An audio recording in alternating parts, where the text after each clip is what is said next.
That was actually one of the things that we were talking about with Premier King this morning, how we make sure that having gone through this, we learn from it. We look at ways of building more resilient infrastructure. I think some of the good news amongst all the bad news is major highways, major bridges, major infrastructure held, but there's always lessons to be learned, and unfortunately the reality is with climate change there are going to be more extreme weather events with a greater intensity, and that means we're going to have to be thinking about how to make sure that we're ready for whatever comes at us next, and those will be ongoing as challenges.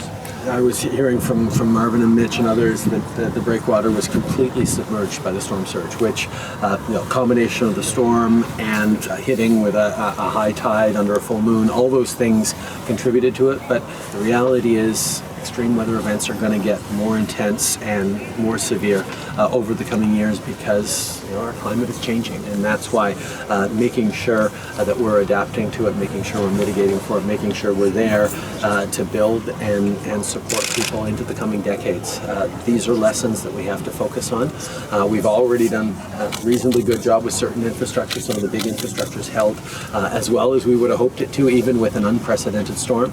But there's lots more to learn and lots more to do. And as we have been over the past years in other disasters, the Government of Canada will be part of it. Unfortunately, from my first years as Prime Minister, the Fort McMurray fires, to the floods in BC most recently, to everything in between, we're having to react to a level of urgencies and emergencies that are going to require, yes, strong response, but also being proactive about making sure we're creating even more resilient infrastructure in communities.